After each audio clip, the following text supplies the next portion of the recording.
So we're now into 1962.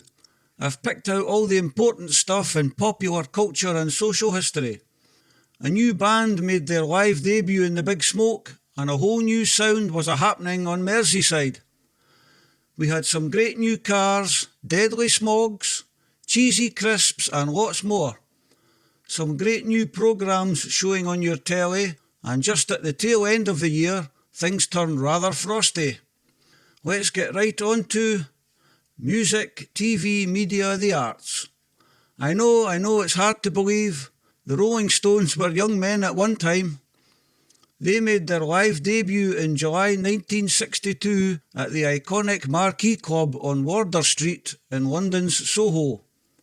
31 studio albums, 39 live albums, 28 compilation albums, 123 singles, 31 box sets and more.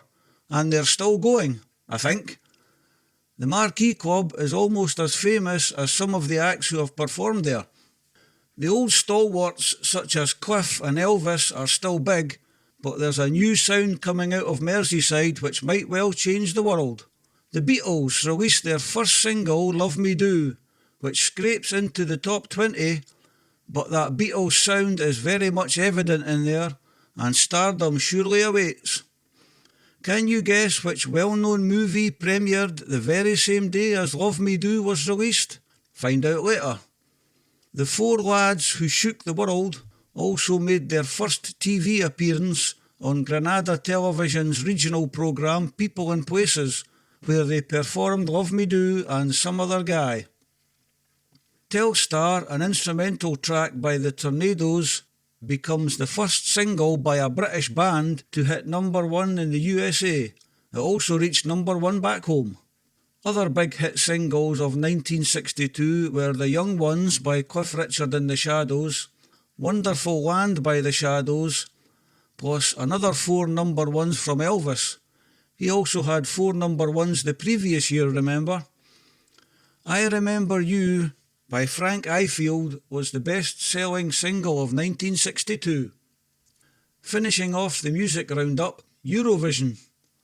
The UK placed 4th, with the French entry winning for the 3rd time in 5 years.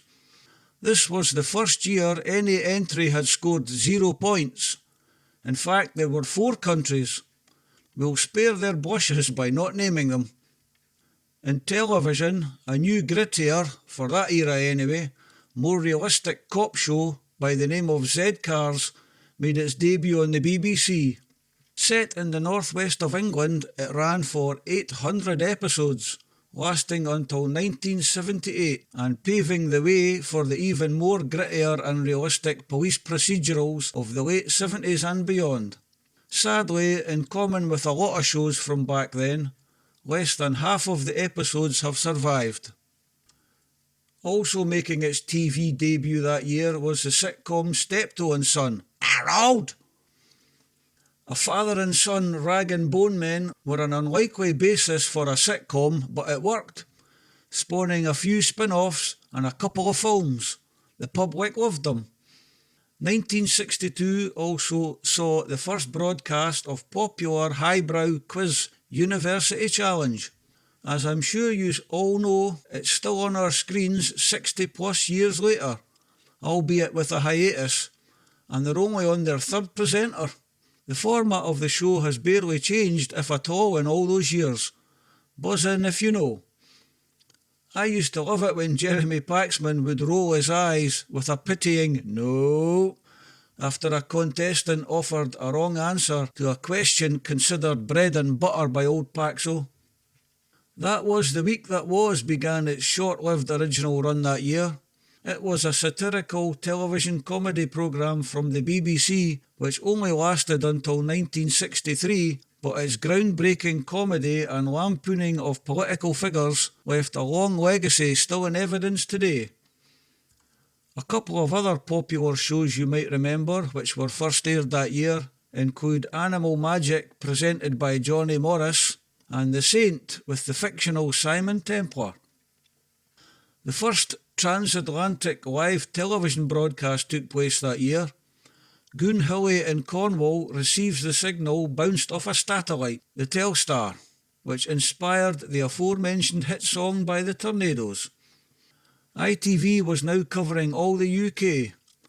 It would be another 2 years until you older ones had a choice of 3 channels, then nearly another 20 after that until a 4th channel on British tellies. Hard to believe now, eh? Just to make sure everyone was behaving themselves in the advertising world, the Advertising Standards Authority was set up in 1962. There's been many changes to what can and can't be advertised over the years. I might do a future video on that. At the cinema, the classic Lawrence of Arabia premiered, loosely based on the life of T.E. Lawrence and directed by David Lean.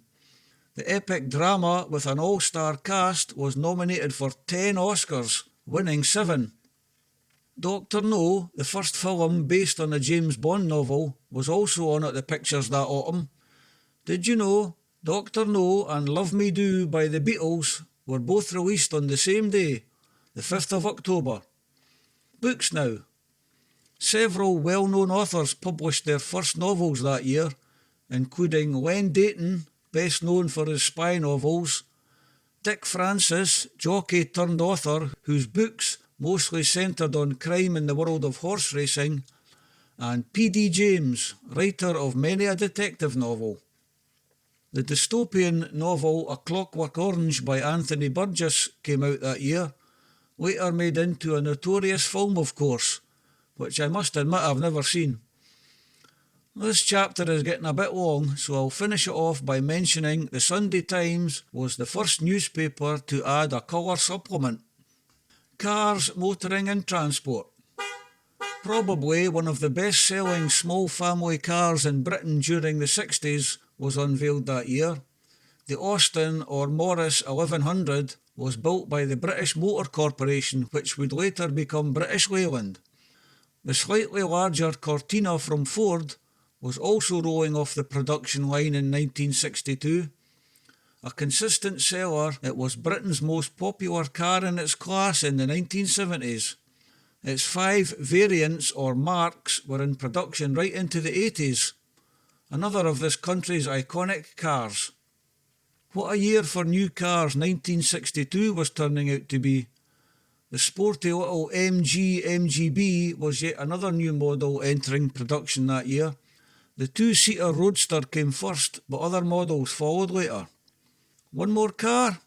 OK, the Triumph Spitfire was introduced at the London Motor Show. This stylish sports car was manufactured for nearly 2 decades until 1980.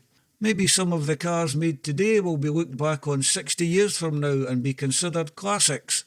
Or maybe not.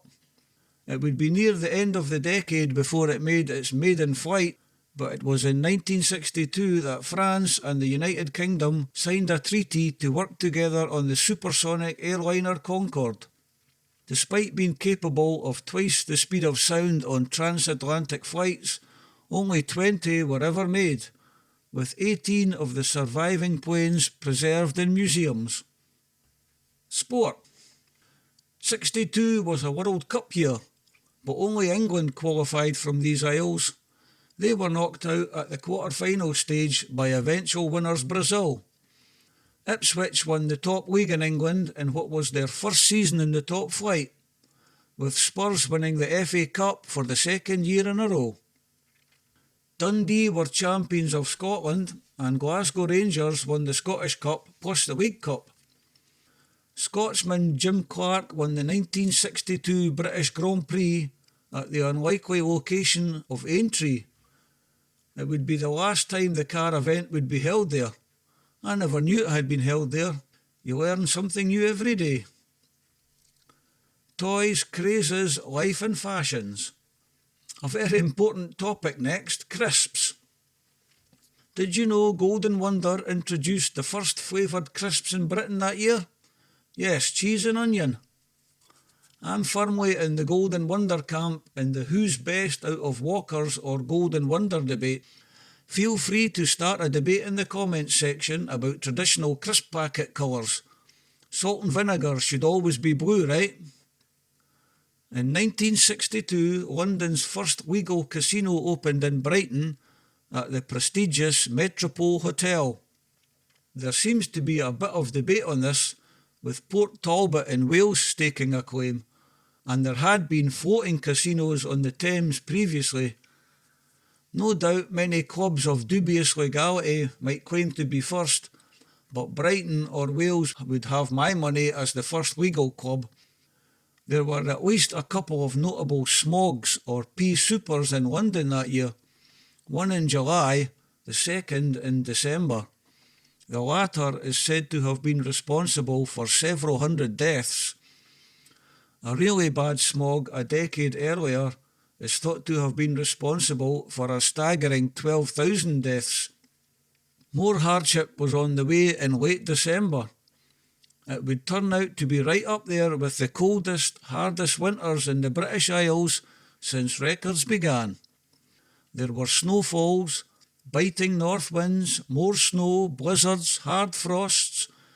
It wasn't until early March that the country again experienced a frost-free night. This topic will definitely be getting its own dedicated video sometime. Politics, current affairs and other events. There were 2 outbreaks of smallpox in 1962 in Britain.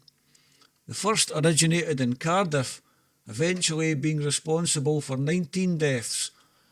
Nearly 1 million people were vaccinated to try and prevent the spread. The second, less severe outbreak was centred on Bradford in Yorkshire. Thankfully, fewer deaths were recorded there.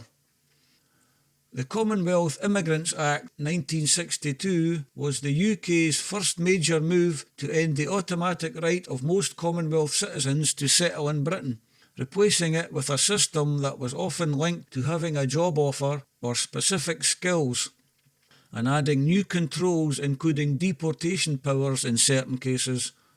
The new legislation set the direction for tighter immigration laws later in the 1960s and early 1970s, with long-running social and political consequences.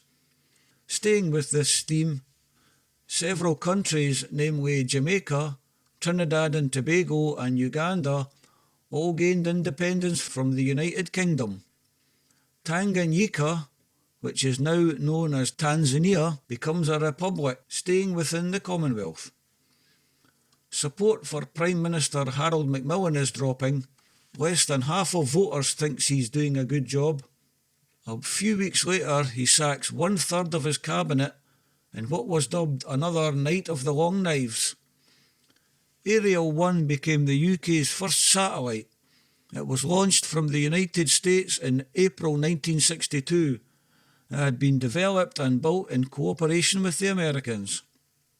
That year's Aldermaston March against the proliferation of nuclear weapons attracted 150,000 to gather at a rally in Hyde Park. The marches were organised by the Campaign for Nuclear Disarmament. Some happenings from the wider world. The Cuban Missile Crisis was a major threat to our very existence in October that year. The 2-week-long standoff between the USA and the Soviet Union is said to be the closest we've ever been to completely annihilating each other. In response to the USA deploying nuclear missiles in Europe within range of Moscow, the Russians placed some of their nuclear capability in Cuba. Thankfully, both sides came to their senses in time. So that's the 3rd video of my open-ended series done and dusted. Subscribe now if you would like to follow my Life in Britain Year by Year series. There will be more coverage of the big freeze in the next video.